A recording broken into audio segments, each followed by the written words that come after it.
It's filming. Hi, this is Laura and Lisa, and we're here to give you a quick tutorial on the Willow Lake pattern. I have mine in my booklet, and I am turning to page 16, and we're going to be working on the rope swing block. Now go ahead and cut up all of your pieces, and then the next step that you're going to do is to pair them up. Now when I cut my piece here, I was cutting it out of my block of the month kit. I cut my 4.5 inch square first, but then I didn't just cut out the square, I cut out a whole 4.5 inch strip.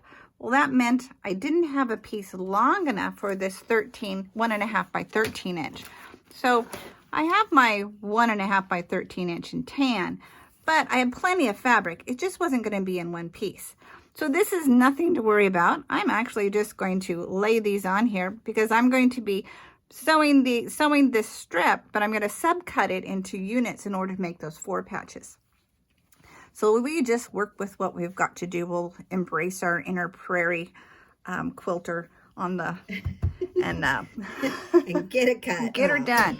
So if you'll look at your pattern, be sure you read the entire thing. And the first thing we're gonna do is make those half square triangles. So I have taken my 6.25 inch square, and now I am going to, in my tan leaf, and now I'm adding my other 6.25 inch square, my brown, and I'm going to turn my pages back to the instructions on page, is it 4 or 5? 4 or 5. We can't forget which one it is. All the way back to the front. So I'm going back to page 4, and I'm going to make my half square triangles. And then I'm going to go on to the step 2, which is to create my 4 patch, which is with this purple and this tan. So we're going to take care of these, and we'll be right back.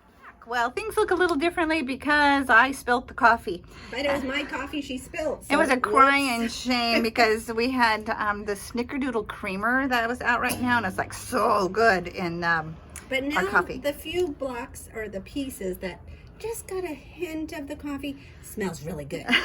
So now we're back onto track. And after it took a minute to clean everything up. So now I'm going to be cutting my strips, subcutting them into 1.5 inch units, because then I will be sewing those little strips together. So I'm going to start on this end. We'll scoot that around. And Laura's left-handed, by the way, if you haven't noticed. Oh, I'm cutting with my right. So. Oh, okay. Well, she's ambidextrous. And then because I had made that earlier cutting mistake, we're going to cut that off. Well, it wasn't really a mistake. Your pieces were small. Well, it was operator error. There we go. So we'll go ahead and cut the rest of these. And Lisa's going to sew them back together.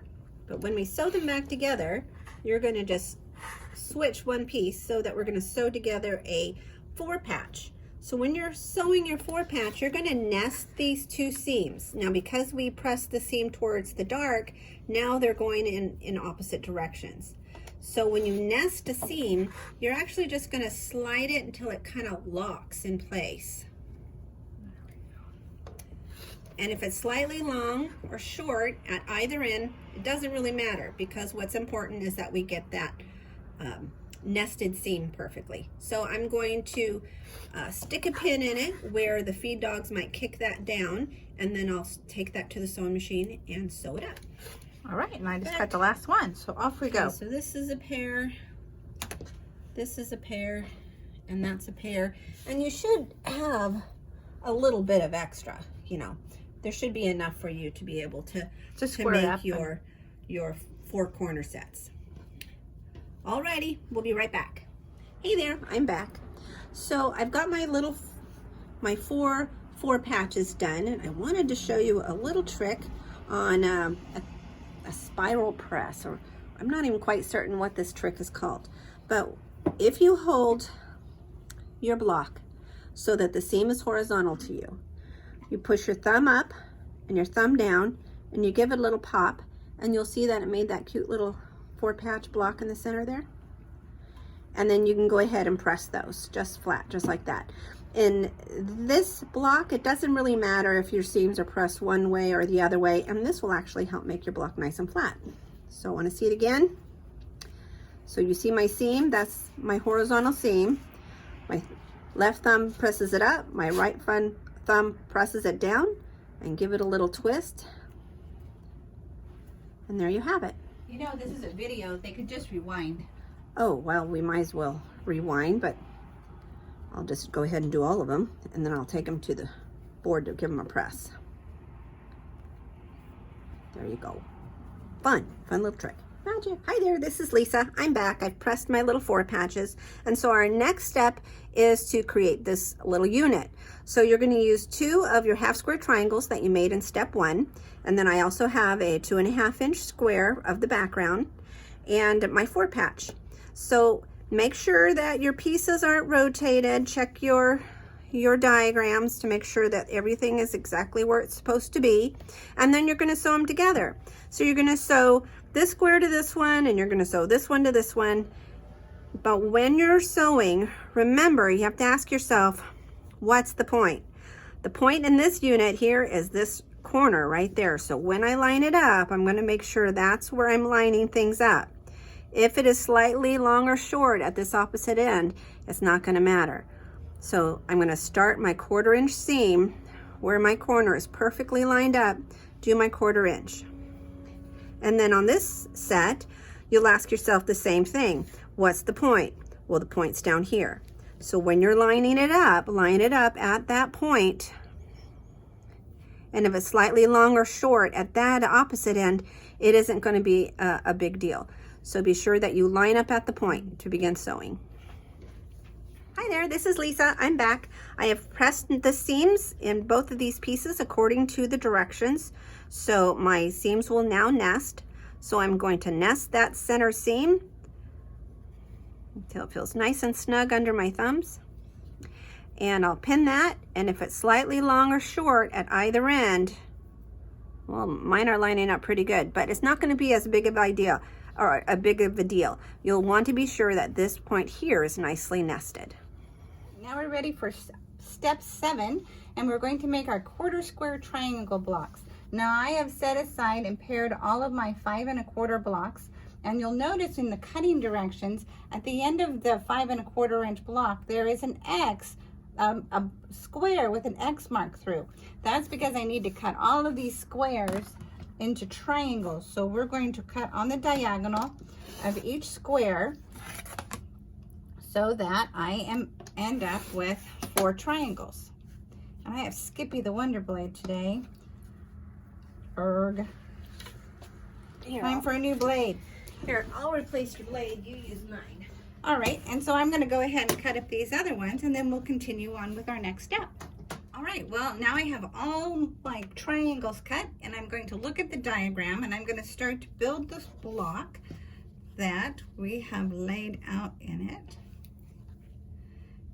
Checking to make sure it looks like the one in the picture.